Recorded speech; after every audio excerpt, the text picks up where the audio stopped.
우리 인간들은 아무리 지혜를 짜내고 또 구체적인 계획을 세운다 할지라도 무능한 존재가 됩니다. 어떨 때는 참 잘 나가는 것 같지만 그 다음 순간에는 무슨 일이 일어날지 좀처럼 예상할 수 없는 그런 자들이 바로 우리 인간들이라고 할 수가 있습니다. 그러니까 한치 앞도 내다볼 수 없는 그런 자들이 바로 우리 인간들이라는 겁니다. 하지만 하나님은 온 세상을 주관하시고 우리의 인생을 올바로 이끌어 주실 수 있는 분이십니다.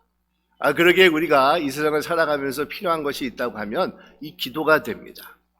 기도는 우리 인생의 길잡이가 되고 또 위로자가 되고 희망과 힘이 되는 것이 바로 기도라고 할 수가 있습니다. 기도를 통해서 우리는 전능하신 하나님을 만나게 되고 하나님께서 주시는 그런 능력과 영감과 이 감동과 지혜를 우리가 받을 수가 있게 된다는 겁니다.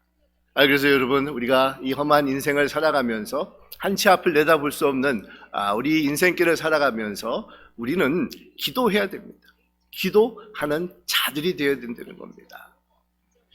오늘 본문은 우리 예수님께서 기도에 대해서 주고 계신 말씀이라고 할 수가 있는데, 예수님께서는 오늘 본문에서 기도가 무엇이다 라는 그런 구체적인 기도의 정의에 대해서 이 말씀을 하시는 것이 아니라 어떻게 드리는 것이 바른 기도인가, 이 기도에 대한 올바른 접근에 대해서 이 말씀을 주고 계십니다.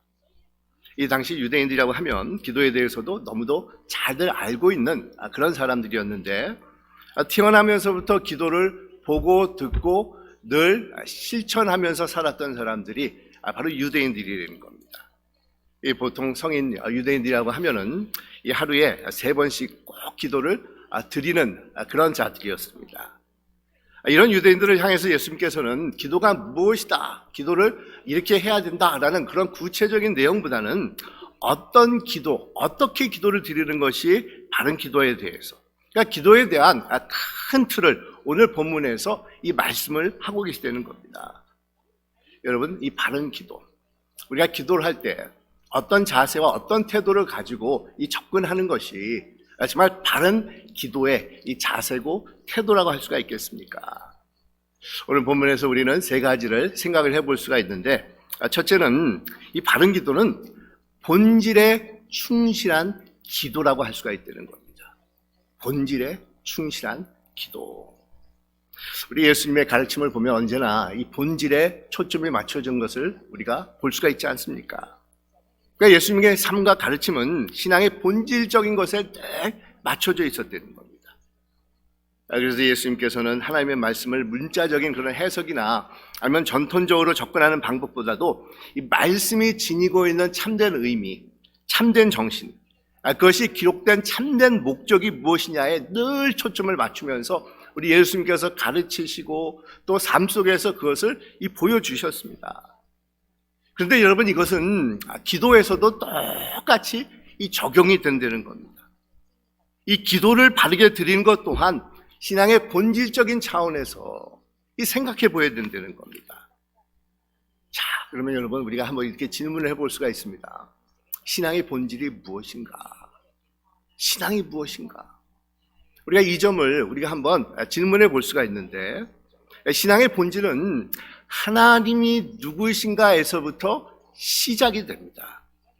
이 하나님이 어떤 분이신지를 제대로 깨닫고 아는 것이 신앙의 본질 중에 가장 핵심되는 이 본질이라고 할 수가 있다는 겁니다. 그러니까 예수님을 통해서 하나님을 만나는 것입니다. 하나님을 깨닫는 것입니다. 그 하나님을 우리 마음속에 모시면서 함께 하나님과 동행하는 삶을 사는 것이 이 신앙의 본질이라고 할 수가 있습니다.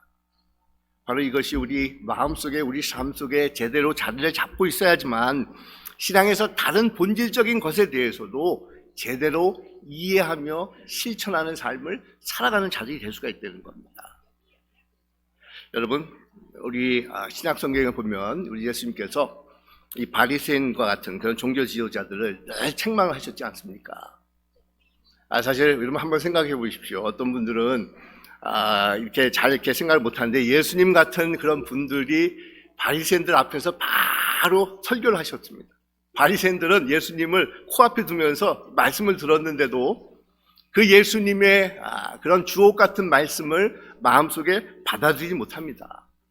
그러니까 여러분, 아무리 좋은 말씀, 바른 말씀, 정말 영적인 말씀이라도 할지라도 마음이 바르게 자리 잡고 있으면 아무런 소용이 없다는 겁니다.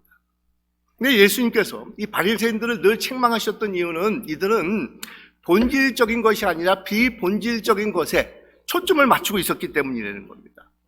그러니까 겉으로 드러나는 형식이나 전통에 얽매여서 본질을 바로 보지 못하고 자신들의 이익에 따라서 본질을 왜곡시키는 그런 신앙생활을 했던 사람들이 바리새인들이었기 때문에 예수님을 바로 앞에서 목격을 하고 예수님의 그 주옥 같은 말씀을 들었는데도 불구하고 예수님을 핍박하고 결국 십자가에 못 박아 죽이기까지 했다는 겁니다. 여러분, 우리가 신앙생활을 하면서 늘 우리 자신들에게 우리가 다짐을 하고 또 우리 자신들을 리마인드 시켜야 되는 것은 신앙의 본질이 무엇이냐라는 것을 생각하게 하는 것이라는 겁니다. 그러니까 신앙의 본질을 추구하는 그런 자들이 되어야 된다는 겁니다. 이 기도에 있어서도 중요한 것이 본질이라고 할 수가 있는데, 여러분, 기도의 본질이 무엇이겠습니까? 사실 우리 유대인들은 기도는 인간과 하나님 사이에 다리다 이렇게 가르쳤다고 하는데, 우리가 지적으로 하나님을 생각해 볼 수가 있고 또 감정적으로 하나님을 경험할 수가 있고 또 계시된 하나님의 말씀으로 이 하나님이 누구신지에 대해서 우리가 알 수도 있고 예배 같은 그런 예식을 통해서 하나님을 만날 수도 있지만, 기도를 통해서 우리는 하나님과의 1대1의 만남을 가질 수 있게 된다는 겁니다. 여러분, 이것은 우리가 보통 기도가 무엇인가라고 생각했을 때 기도는 하나님과 대화입니다 이렇게 곧잘 말하지 않습니까? 이런 비슷한 개념이 되는 겁니다. 그래서 기도가 무엇이냐라고 말할 때, 기도의 본질이 무엇이냐라고 말할 때 우리가 한번 이렇게 정의를 내려볼 수가 있는데, 기도는 인간과 하나님의 사이의 다리이고 하나님과 영적 교감을 나눌 수 있는 대화다라고 이 정의를 내려볼 수가 있다는 겁니다. 그런데 유대인들은 기도를 할 때 이런 기도의 본질적인 의미를 잃어버린 채 자신이 원하는 것을 얻기 위한 하나의 수단이고 방편으로 생각을 하면서 이 기도했다는 겁니다. 그래서 오늘 본문 7절에 보면 예수님께서 이렇게 말씀하고 계시지 않습니까? 또 기도할 때 이방인과 같이 중언부언하지 말라. 그들은 말을 많이 하여야 들으실 줄 생각하느니라. 이렇게 예수님께서 말씀하고 계십니다. 여러분, 이방인들과 같이 중언부언하지 말라고 했는데, 이 중언부언한다라는 것은 의미 없는 그런 말을, 어구를 계속해서 반복적으로 표현한다라는 그런 뜻입니다. 그러니까 이방신들을 섬기는 자들은 기도할 때 중얼부얼하면서 이 주문을 계속해서 반복하면서 외웠는데, 그것을 가리키고 있다는 겁니다. 그러니까 당시 이방신을 섬기는 사람들은 말을 많이 하는 기도가 더 효용이 있다라고 믿고 있었다는 겁니다. 그 이유는 다른 것이 아닙니다. 이들이 가지고 있는 기도에 대한 인식 때문에 계속해서 반복해서 똑같은 얘기를 정말 주문을 외우는 것처럼 기도를 하는 것이 효용이 있다고 믿었기 때문인데, 여러분, 이들은 기도의 목적을 어떻게 생각을 하고 있었느냐면 자신들의 소원대로 신을 조정하거나 신의 진노를 달래는 차원에서 이 기도를 했다는 겁니다. 그러니까 기도를 자신들이 바라는 것을 얻기 위한 수단이고 이 방편으로 생각을 했기 때문이라는 겁니다. 그런데 여러분, 실제로 이런 이방신들을 섬기고 있었던 자들의 모습이, 그런 기도의 영향이 우리 안에까지도 자리를 잡고 있는 것을 종종 발견할 때가 있습니다. 그렇지 않습니까?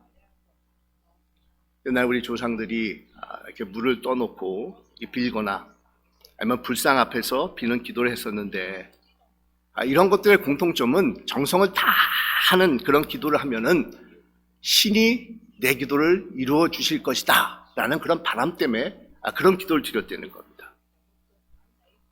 그래서 우리말에도 지성이면 감천이다 그런 말도 있지 않습니까? 이 정성을 다해서 빌면은 하늘이 감동을 받아가지고 소원을 이루어준다 라는 그런 뜻입니다. 그래서 사람들은 같은 말을 계속해서 반복하면서 빌고 또 빌립니다. 얼마 전에도 어떤 많은 그런 정치인들이 불상 앞에 가가지고 1,000배를 했다라는 그런 뉴스를 봤었는데, 이렇게 기도를 한다는 겁니다. 1,000번 그냥 불상 앞에서 앉았다 일어났다 하면서 정성을 보입니다. 또 무당들 같은 경우는 주문을 계속해서 반복하면서 화가 난 신을 달래기 위해서 노력을 합니다.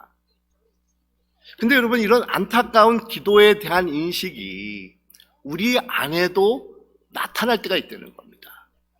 그냥 지성이면 감천이라는 생각으로 마치 물을 떠놓고 지극히 정성을 빌고 불상 앞에서 1,000배를 하듯이 그렇게 기도를 하는 사람들이 우리 기독교 안에도 있다는 겁니다. 물론 여러분, 오해하시지 마시기 바랍니다. 열심을 다해서 정성껏 하나님께 기도의 제단을 쌓는 것은 이 잘못된 것이라고 할 수가 없습니다. 근데 문제는 이런 지극히 정성을 다하는 이유가 자신이 원하는 대로 하나님을 조종하려고 하는 마음으로 기도를 드리는 것이 문제가 된다는 겁니다. 여러분, 참다운 기도는 자신이 원하고 바라는 것을 주장하는 것이 아니라 기도를 통해서 자신이 원하는 것이 잘못되었음을 깨닫기도 하고 또 그것을 버리기도 하고 하나님께서 주시는 인생의 바른 방향을 찾아가는 것이 바로 기도라는 겁니다. 바른 기도라는 겁니다. 그런데 많은 경우 자신이 원하는 것, 자신이 얻고자 하는 것, 이런 것들을 하나님께 소위 말하면은 졸라대는 것을 참 기도다라고 착각을 할 수가 있습니다. 심지어는 그것이 열정적인 기도라고 해가지고 좋은 신앙의 모범이라고 생각하는 분들도 있다는 겁니다. 여러분, 이런 기도가 겉으로는 정성스러운 기도라 또 뜨거운 기도라라고 생각할 수가 있겠지만 이런 기도는 본질에 맞는 기도가 아닙니다. 바른 기도는 하나님을 조종하려고 하는 수단으로 삼는 것이 아닙니다. 예수님께서 책망하신 것은 단지 기도의 길이와 반복에 있는 것이 아니라는 겁니다.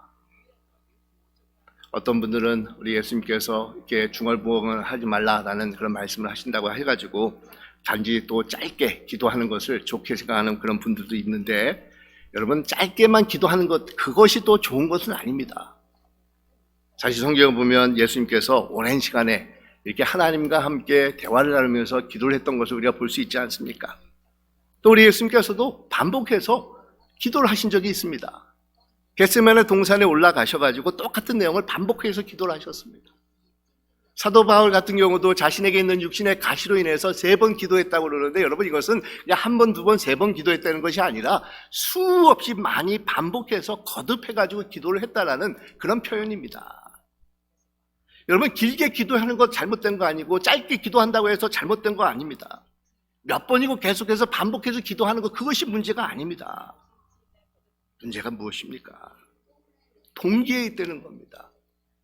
어떤 마음으로 기도하느냐가 그게 문제라는 겁니다. 그렇게 기도하면 하나님께서 자신의 소원을 들어주실 것이라는, 마치 하나님을 조종하려고 하는 마술적인 수단으로 기도하는 것, 그것이 잘못된 기도라는 겁니다. 여러분, 기도는 하나님과 나 사이를 연결시켜주는 이 답입니다. 하나님과 나누는 대화입니다. 나의 욕심을 이루는 수단이 아니라는 겁니다. 단순히 복을 받기 위해서 정성을 비는 것이 기도가 되어서는 이게 안 된다는 겁니다. 그리고 기도는 의미 없는 말을 반복해서 외치는 주문이 아니라 나의 진실한 마음을 하나님 앞에 드리는 것이 됩니다. 여러분, 생각해 보십시오. 만약 여러분들의 자녀가 무엇을 받고자 하여서 진심이 아닌 마음이 없는 그런 말을 했다고 하면 여러분, 어떤 마음이 드시겠습니까? 이것은 상대방을 이용하고 조종하는 것이지 인격과 인격이, 마음과 마음이 만나는 그런 대화가 아니라는 겁니다. 우리 하나님께서 원하시는 것은 진솔된 대화가 됩니다.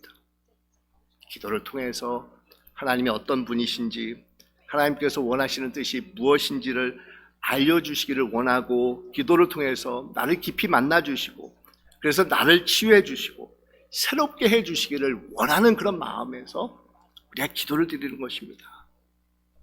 이것이 바로 기도의 이 본질이 됩니다. 여러분, 이런 기도의 본질적인 그런 모습을 우리가 가지고 드리느냐 아니냐, 이런 본질적인 기도를 우리가 드리느냐 아니냐를 이 가늠해 볼 수 있는 그런 기준은 다른 것이 아닙니다.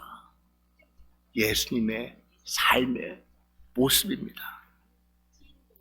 진실된 기도가 드려졌다고 하면 그 열매는 예수님의 삶의 모습으로 우리 안에서 나타나야 된다는 겁니다.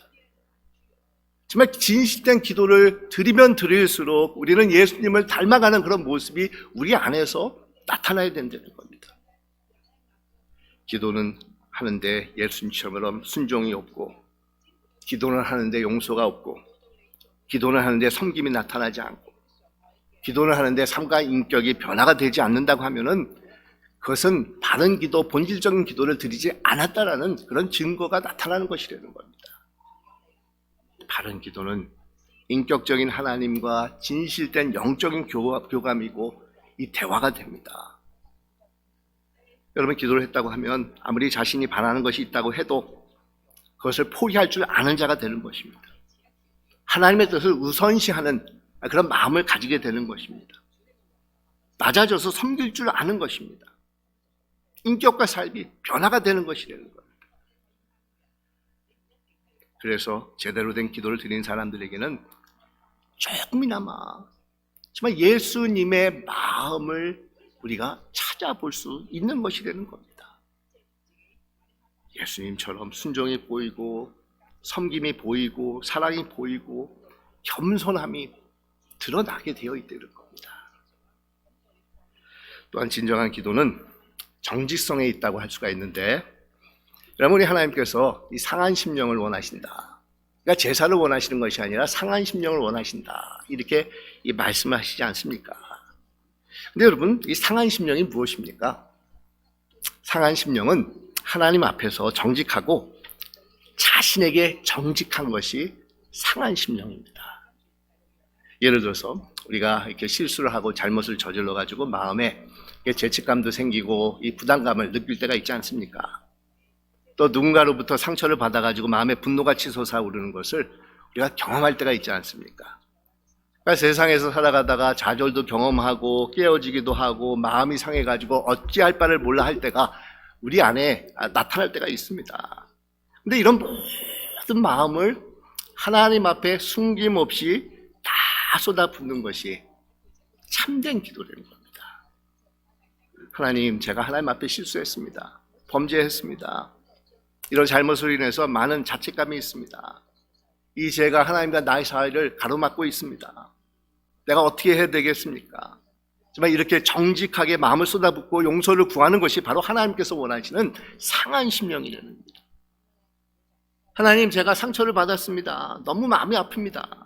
분이 나고 화가 납니다. 그 사람을 이해하고 품고 용서하고 싶은데 정말 내 힘으로 할 수 없습니다. 불쌍히 여겨주십시오. 이렇게 정직하게 자신이 느끼는 그 마음 그대로를 가지고 하나님의 긍휼과 자비를 강구하는 것이 우리 하나님께서 찾으시는 상한 심령이 되는 겁니다. 그래서 여러분, 이런 기도는 꼭 미사 용어를 사용하는 기도가 안 돼도 괜찮습니다.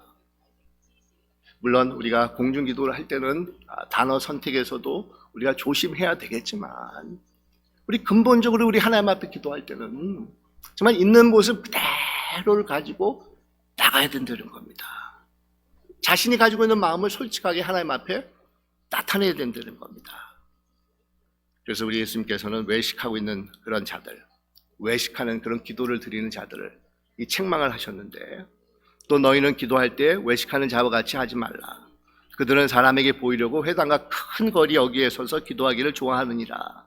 내가 진실로 너에게 이르노니 그들은 이미 상을 얻었노라. 이렇게 말씀을 하고 계십니다. 여러분, 정직한 기도와 외식하는 기도, 어떻게 차이가 나겠습니까? 외식하는 기도는 자신의 내면을 감추는 기도입니다. 숨기는 기도입니다. 단지 겉으로 드러나는 데만 치중하는 기도라는 겁니다. 자신들의 마음을 솔직하게 하나님 앞에 내어놓는 기도가 아니라 인간들에게 보이려고, 칭찬받으려고 드리는 기도라는 겁니다.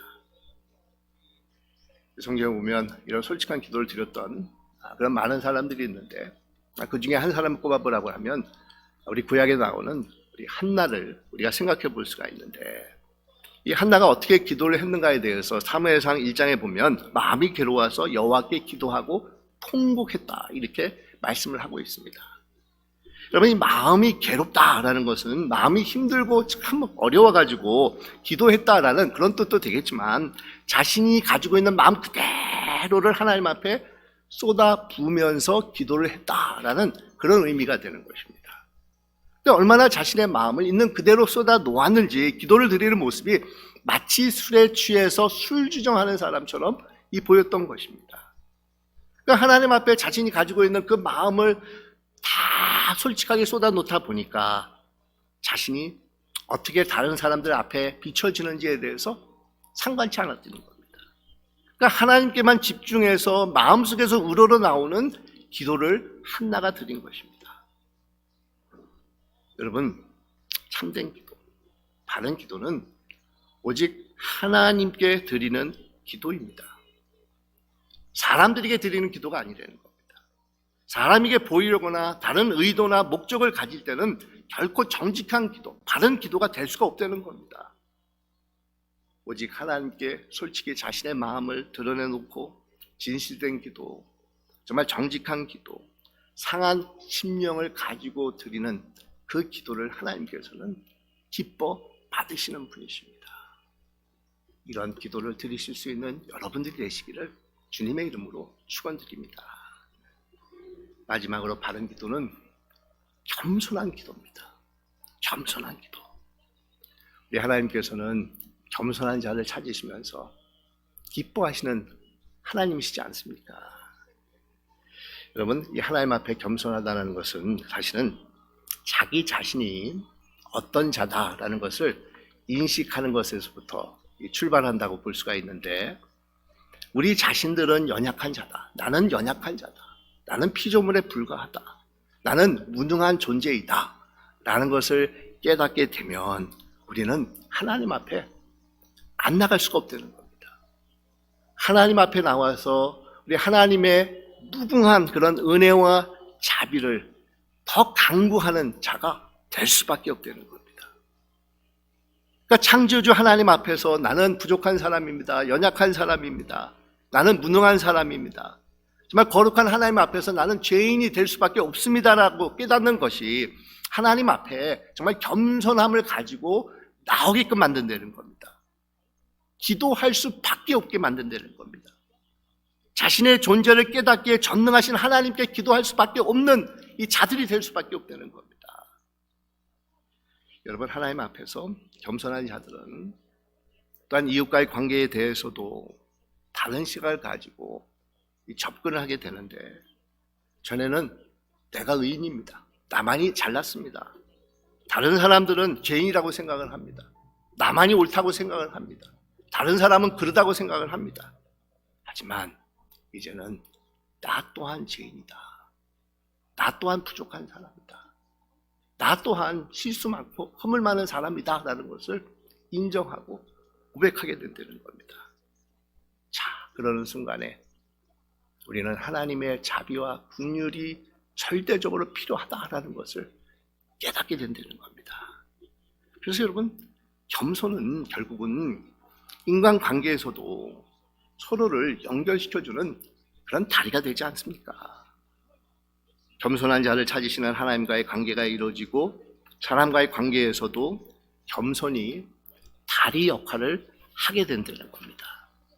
그냥 자기 잘난 것에 산다고 하지만 자기가 잘난 것만 주장을 하면, self-righteousness 한 것만 이 강조를 하다 보면 그 잘난 것은 교만으로 변하게 되고, 그러다 보면 다른 사람들 무시하고 이 정죄하고 관계를 맺기가 어렵게 된다는 겁니다.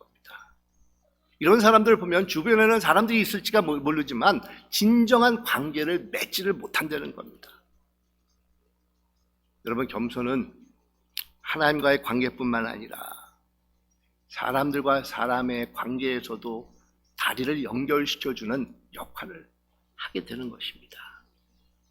바른 기도가 이런 것이 되는 겁니다. 겸손함을 가지고 정말 하나님 앞에 나와서 기도를 드릴 때 우리 하나님께서는 무한한 긍휼과 자비와 은혜를 우리에게 허락해 주십니다.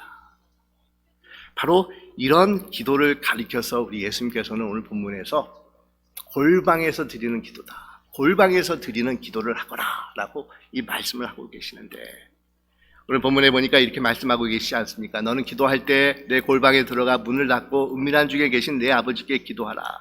은밀한 중에 보시는 내 아버지께서 갚으시리라. 이렇게 말씀을 합니다. 여러분, 이 골방은 우리가 잘 아는 것처럼 그냥 문자 그대로 혼자 있는 방입니다. 그러니까 아무도 들어오지 않고 나 혼자 있는 방을 말하고 있습니다. 근데 사실 우리 예수님 당시에 이런 골방을 가지고 있었던 사람들은 흔치 않았다는 겁니다. 보통 일반 평민들은 방 하나 정도 있는 집에서 살았다는 겁니다. 그냥 많게는 그냥 방 2개 정도 있는 단조로운 집에서 살았기 때문에 혼자 머물 수 있는 골방을 가질 수 있는 사람들은 거의 없었다는 겁니다. 그래서 여러분, 예수님께서 말씀하시는 이 골방은 문자 그대로 혼자 있는 그런 방이라기보다는 우리 예수님께서는 기도의 은밀성을 강조하기 위해서 골방이라는 표현을 사용하고 계시다는 겁니다. 그러니까 올바른 기도는 오직 하나님 한 분에게만 드리는 기도라는 겁니다. 특별히 개인적인 기도는 더더욱 그래야 된다는 겁니다. 오직 하나님 한 분을 향해서 기도하는 기도, 그것이 바로 골방의 의미가 된다는 겁니다. 오직 하나님 한 분에게만 내 기도가 향하고 있으면서 자신의 죄인됨과 부족함과 무능함을 진실되게 고백을 합니다. 그리고 하나님께서 베풀어 주시는 그 긍휼과 자비를 정말 강구합니다. 이것이 겸손한 자들이 드리는 골방의 기도가 된다는 겁니다. 그래서 여러분, 이런 겸손한 자들은 하나님만을 갈망하지 않습니까? 하나님을 사모하지 않습니까? 그러니까 세상을 향한 모든 그런 문들을 다 담가두고 오직 하나님을 향해서만 자신의 문을 여는 것입니다. 하나님이만이 아시는 그런 은밀한, 그런 깊은 기도를 드리는 것입니다. 이것이 바로 예수님께서 말씀하시는 이 골방의 의미라는 겁니다. 여러분, 우리가 기도할 때 할 수만 있으면 방해받지 않고 혼자 이 골방에서 기도하는 것이 중요하지만, 문자 그대로 우리가 이것을 골방에서 기도하라라는 것을 그냥 받아들이는 것보다도 더 중요한 것은 내가 세상을 향해서 문을 닫고 오직 하나님께만 내 마음의 문을 열고 하나님의 의를 구하는 겸손의 기도를 드리는 것이 더 중요한 것이 되는 겁니다. 겸손히 하나님 앞에 낮아져서 하나님의 긍휼과 자비를 찾는 것이 더 중요하다는 겁니다. 오직 나는 하나님의 은혜와 긍휼과 자비가 필요하다라는 사람이라는 것을 철저하게 깨달으면서 하나님 앞에만 엎어지는 그런 기도를 드리는 것이 더 중요하다는 겁니다. 그래서 여러분, 오늘 말씀은 우리 예수님께서는 사실은 기도 자체보다도 어떻게 기도하는 것이 중요하다라는 것을 가르쳐주고 있는 본문이라고 할 수가 있는데, 똑같은 기도를 똑같은 장소에서 똑같은 시간대에 드렸지만 우리가 잘 아는 것처럼 예수님께서는 세리의 기도는 칭찬하시고 바리새인이 드린 기도는 책망을 하셨습니다. 그만큼 여러분, 기도 자체가 참 중요하지만 또한 어떻게, 어떤 마음으로 하나님 앞에 접근을 해서 기도를 하는 것 또한 중요하다는 겁니다. 그래서 올 한 해 더욱더 힘써서 여러분, 우리가 열심을 다해서 기도해야 되겠지만 어떻게 내가 하나님 앞에 가서 기도를 드려야 되는 것 또한 중요하다는 것을 생각하면서 기도에 힘쓰셔야 됩니다.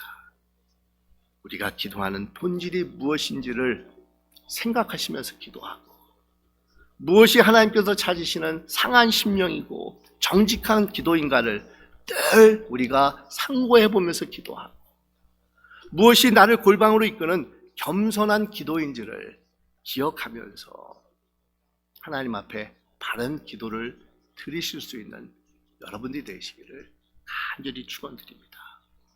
이런 기도를 통해서 바른 기도가 우리 삶에 정립이 되고 또 그것을 통해서 바른 그런 삶이 우리 인생에서 나타나는 놀라운 축복을 경험하시는 여러분들이 되시기를 주님의 이름으로 축원드립니다. 기도드리겠습니다.